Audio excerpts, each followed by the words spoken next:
Assalamualaikum warahmatullahi wabarakatuh. Perkenalkan, kami dari Pawatan akan menjelaskan wawasan Nusantara yang dikaitkan dengan keberagaman yang ada di Indonesia. Sebelumnya perkenalkan, nama saya Nina Iftahil Fariha. Perkenalkan, saya Naila Nisa Dani. Perkenalkan, nama saya Fitri Fariha. Perkenalkan, nama saya Naufal Agil Zaki. Perkenalkan, nama saya Mas Mas. Perkenalkan, saya Sofina Cimustari. Baik, sebelumnya kami akan membuka dengan pengertian apa itu wawasan Nusantara. Jadi wawasan Nusantara itu adalah cara pandang, sikap dan perilaku bangsa Indonesia terhadap diri, lingkungan dan tanah airnya sebagai negara kepulauan yang mengutamakan persatuan dan kesatuan bangsa dan wilayah dalam kehidupan bermasyarakat, berbangsa dan bernegara. Konsep ini berlandaskan Pancasila dan UUD 1945. Selanjutnya yaitu tujuan mengenai wawasan Nusantara.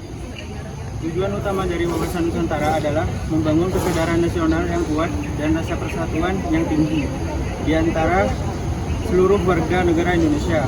Dengan pemahaman akan keragaman dan keunikan setiap daerah, diharapkan tercipta semangat kebersamaan untuk mencapai kemajuan dan kesejahteraan bersama. Selanjutnya yaitu adalah landasan wawasan Nusantara, Pancasila. Pancasila sebagai dasar negara. Indonesia menyatukan seluruh elemen bangsa, membentuk kesadaran kolektif, dan menjadi landasan moral bagi setiap warga negara. 5 sila dalam Pancasila mengandung nilai-nilai yang mencerminkan semangat kebersamaan, persatuan, dan toleransi yang menjadi fondasi dalam bangsa. Aspek konstitusi ditopang oleh Undang-Undang Dasar Negara Indonesia tahun 1945. Konstitusi ini menjadi panduan dalam membentuk pemerintahan yang berdaulat, adil, dan berkeadilan bagi seluruh rakyat Indonesia.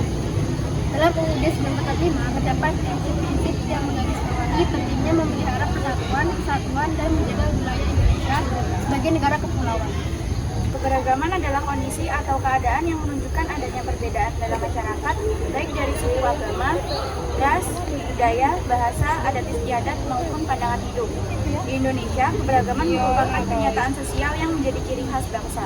Indonesia adalah bangsa yang besar, bukan hanya karena luas wilayahnya, tetapi karena kekayaan budaya, agama, dan suku yang hidup berdampingan dalam satu kesatuan. Dalam kerangka wawasan Nusantara, kita diajak untuk memandang keberagaman ini sebagai kekuatan, bukan sebagai pemecah, tetapi sebagai pemersatu bangsa. Salah satu wujud nyata dari implementasi wawasan Nusantara dapat kita lihat dari peran tempat ibadah dan tokoh bangsa dalam membangun harmoni kebinekaan. Misalnya Pura Besaki, bukan hanya sebagai tempat ibadah umat Hindu ataupun sebagai simbol spiritualitas. Pura ini juga menjadi simbol budaya lokal yang menyatu dalam identitas nasional. Keberadaannya menunjukkan bahwa tradisi daerah merupakan memiliki peran penting dalam semangat kebangsaan. Lalu ada gereja katedral Jakarta yang berdiri berdampingan dengan Masjid Istiqlal. Berdekatan fisik ini bukan kebetulan, melainkan peran kuat tentang toleransi dan kerukunan antar umat beragama. Inilah wujud nyata dari semboyan Bhinneka Tunggal Ika yang sejalan dengan semangat wawasan Nusantara. Sementara itu, Abdurrahman Wahid atau Gus Dur adalah tokoh bangsa yang memperjuangkan keberagaman melalui tindakan nyata.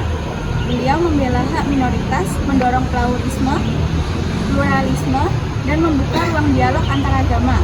Pemikiran dan sikapnya adalah contoh konkret dari pelaksanaan wawasan Nusantara dalam kehidupan sosial dan politik. Melalui tempat ibadah dan tokoh seperti Gus Dur, kita belajar bahwa wawasan Nusantara bukan hanya konsep politik, melainkan cara hidup di mana kita merawat perbedaan sebagai kekayaan dan menjaga kesatuan sebagai harga mati. Untuk kesimpulan yang bisa kita dapatkan, wawasan Nusantara itu mengajarkan kita untuk melihat keberagaman sebagai kekuatan yang mempersatukan, bukan memecah belah. Melalui simbol-simbol seperti Pura Besaki, gereja katedral, dan serta keteladanan tokoh seperti Gus Dur, kita memahami bahwa harmoni dalam perbedaan adalah fondasi kokoh bagi keutuhan bangsa. Wawasan Nusantara bukan sekedar wacana, melainkan prinsip hidup yang menuntun kita untuk menjaga persatuan dalam bingkai kebinekaan. Baik, untuk itu sekian dari kelompok kami. Terima kasih. Wassalamualaikum warahmatullahi wabarakatuh.